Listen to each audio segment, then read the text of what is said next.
现在呢，我还是骑一下我们祈福新村最西面的这条山道，这里明显的凉快很多。好久没有进康怡雅园了，今天骑到里面去转圈。这是我们祈福新村啊，我觉得比较好的一个别墅的小区。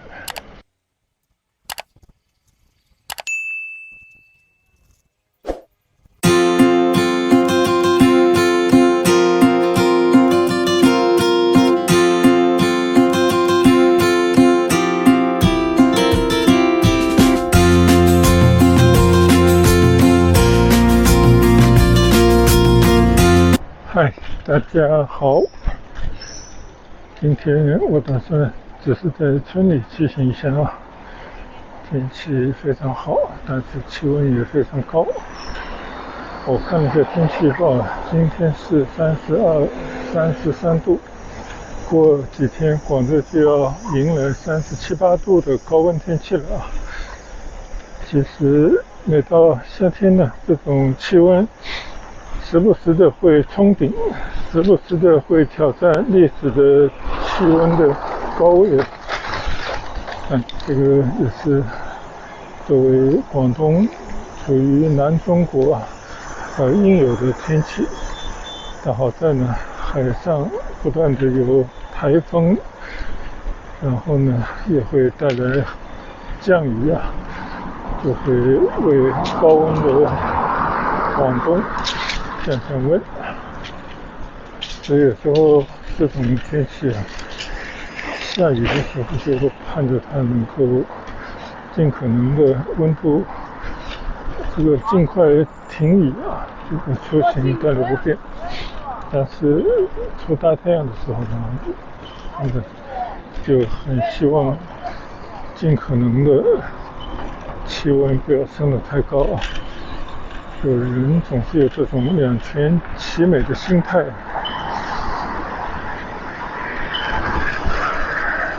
昨天呢，我觉得是一个非常好的出行的天气，30度左右。就是晚上下了雨以后相对比较凉快。其实我昨天特意骑到了城际站的大石东站那边去转一转，然后又到三支乡北段那边去骑行了一番。谁知道回来整理拍摄的4、5台的时候，你发现中间很多段都没有拍到，但实际上肯定我是拍了啊。今天早上我开机的时候就发现又出现这种你的机器出现过热啊，昨天呢自动停止拍摄这样的信息。这个是最近几天里面连续看到的几回了，就感觉肯定是有问题。今天呢我就把机器重置了一下，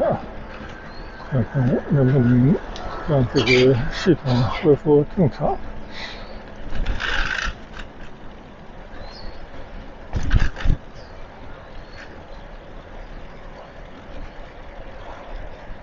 现在骑过右侧的祈福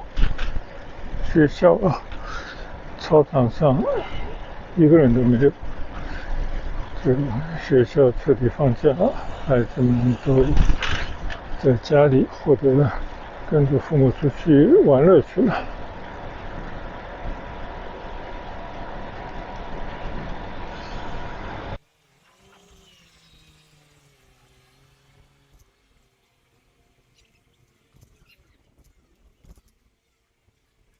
现在呢，我还是骑一下我们祈福新村最西面的这条山道，这里明显的凉快很多。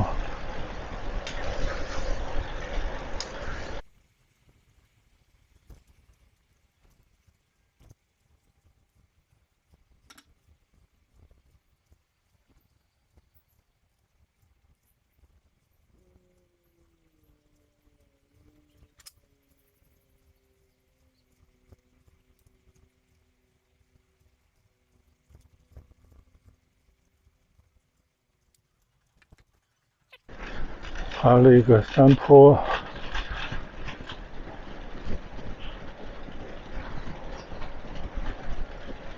这台小车是一台很旧的车了，我买来都有4年了吧。但是呢，这台旧车总体来讲还是非常扎实，只不过有些零部件有些劳损了，所以呢，前段时间我还是更换了一些东西啊，什么张脸器啊、牙盘啊等等。到现在为止，用下来还是非常不错的。更主要呢，这个车把比较高，对于我这个身高的人来讲非常合适。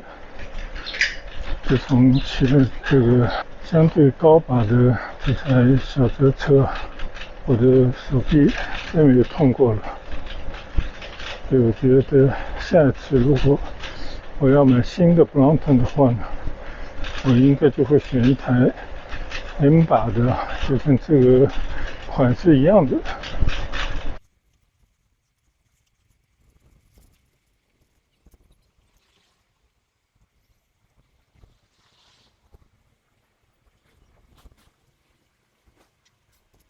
好久没有进康怡雅园了，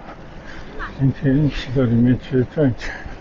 这是我们祈福新村啊，我觉得比较好的一个别墅的小区。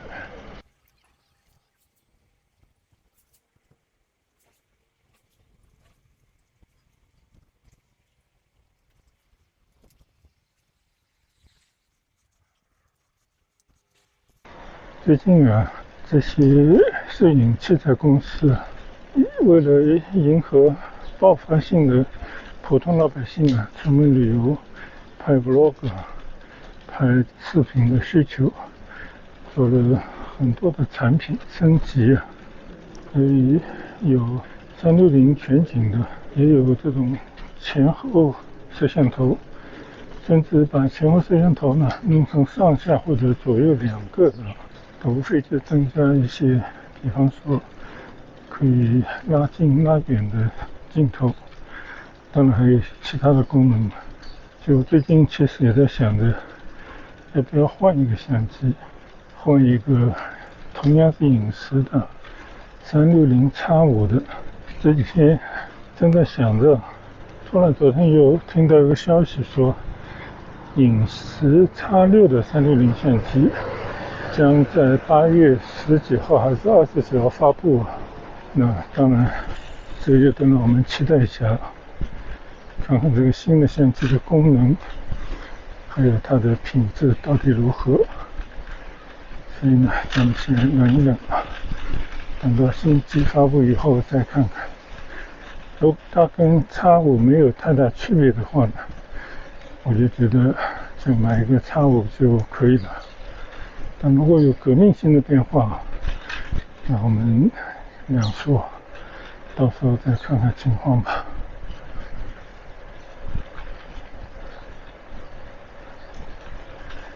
最近还有人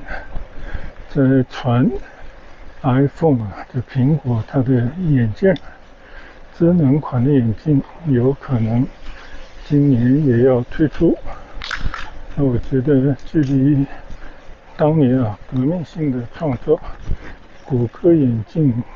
推出至今已经10多年了。当时我们也是第一时间托人去买了一台谷歌眼镜，原本以为是一个革命性的产品花费了我们1万几千多块钱人民币，相当于差不多2000美金吧。结果呢，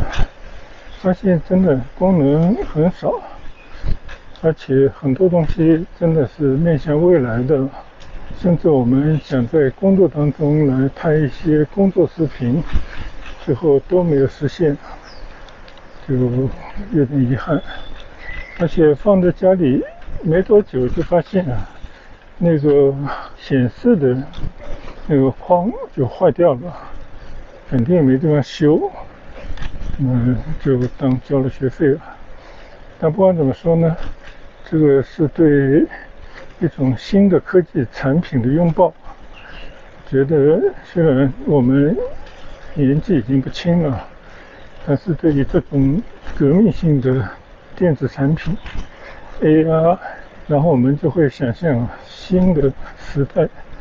就会因为这些高科技的产品而到来。所以呢，我们还是要留一些钱去尝试一些这种有着划时代意义的这种电子产品。我觉得这也是一种乐趣，说不定也真的是可以看见未来了，就能够提前去享受一下这些高科技产品带给我们的便利和乐趣。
在村里骑行了10几20分钟，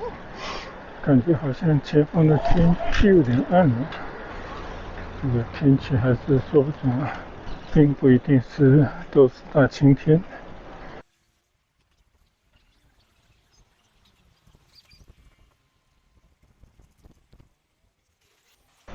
最近在网上突然看到有几个视频，就是在上海的街头，尤其是静安市静安公园，当然也有浦东像世纪公园等等。它有一个音乐小组唱一些我们耳熟能详的这些曲子，这些歌曲。它的名字叫罗小罗，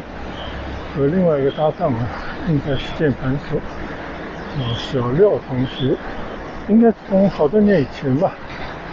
最起码30年以前就在上海街头演唱。我不太清楚我在上海街头遇到的这些街头演唱里面有没有碰到过他们，但是就感觉推送来的这些视频，我听了他的唱歌，就感觉非常不错。一个呢是感觉比较励志的，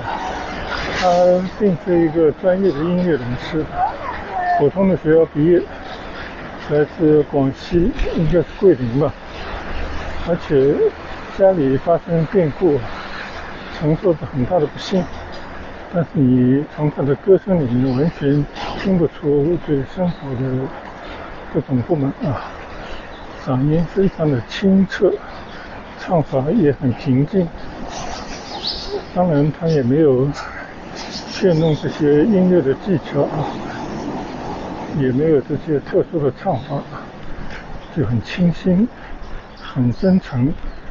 很诚实的去还原一些已经流传了好几十年的一些曲子。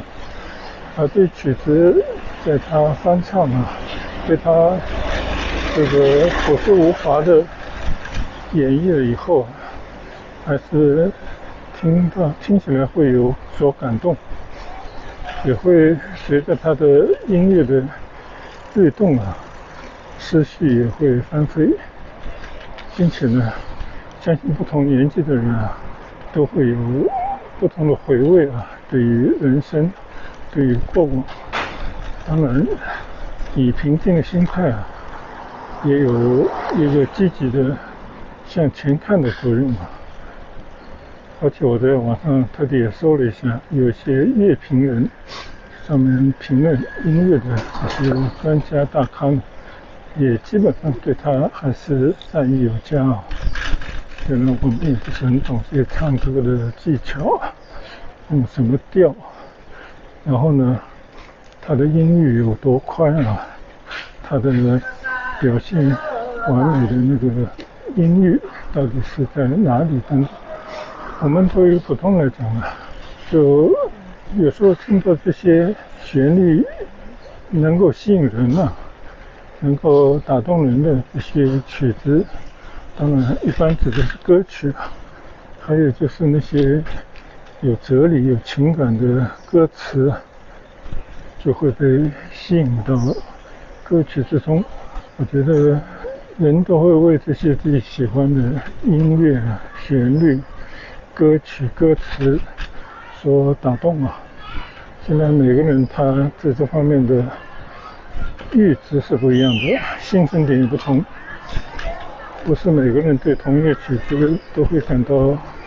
听了受到鼓舞，或者是心有同感啊。但是呢，一般而言啊，以一个人的普通的情感而言，应该是有共通的地方的。所以我们看了几个这样的视频以后呢，以现在AI 来主导媒体的时代来讲，它就会不断的给你推送类似的他们的视频，最后一发不可收，一下就看了或者听了几十个他们的视频，他们翻唱的歌曲，还挺有意思的。我不知道我的观众之中有没有人关注过这些社会上在街头驻唱的小人物素人歌手，会不会为这些普通人的歌声所打动啊？老实讲，我是被感动到了啊。虽然我们真的不能以一个专业的歌唱家的这种水平去要求别人，但我觉得这个像是一种百花齐放也是更自由宽松的，可以让那些喜欢唱歌的人走上街头当然我们在国外经常看到有各种各样的街头的艺人，以前有人觉得这是卖唱，我觉得这不完全是，他们实际上就是分享自己的才艺然后呢，也通过感动人来获取大家的赞誉。当然有时大家也会给予一定的物质上的奖励。那在中国呢，现在基本上很少有收现金的在他们的琴盒上面就会放一个他们的二维码，其实就是你可以点赞，同时呢支付一定的费用以表示赞许。我觉得靠自己的特长，靠一定的艺术去感动人的这些唱歌的歌手，或者是玩乐器的琴手那我觉得这个都是值得社会给予相当的关注并且是赞赏的。而对于那些不劳而获躺在地上伸手向路人要钱求施舍的人那有时候真的我觉得这个不是社会民众的责任这个是社会的一些福利部门或者收容部门的工作，他们要想办法去救助这些失能甚至有时候是残疾的这些人。如果用错了地方那就会阻挡很多人不劳而获，这个对社会的进步其实并没有什么好处。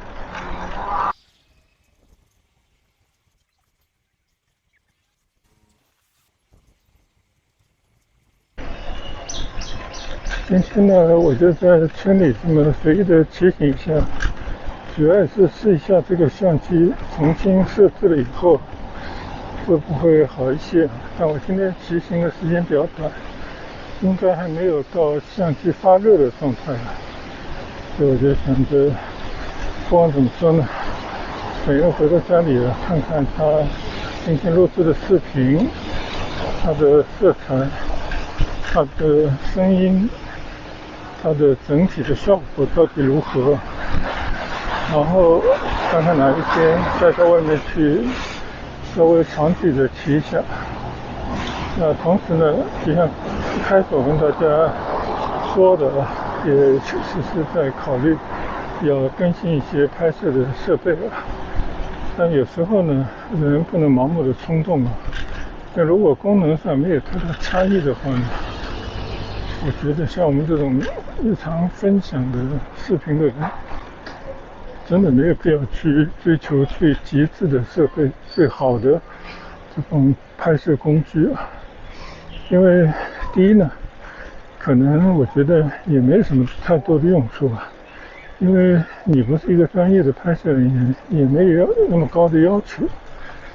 还有呢，就是你增添了某一两个设备啊，那对你的电脑后期的制作等等，都有可能造成压力。甚至你不得不买了个相机以后，你还得要去买新的电脑设备啊之类的。这个就有点本末倒置了。我们还是坚持日常的这种分享而已。那适当的牺牲一点点的品质。但是呢，在现有的条件底下，也尽可能的去把它变好一些。那我觉得这就是我们应该做的事啊。所以今天呢，是在村里来试试这个相机重新设置以后的效果啊。当然也先在村里健身骑行一番。那今天就简短的分享一下啊，谢谢大家的跟随和观赏，我们改日再见，拜拜。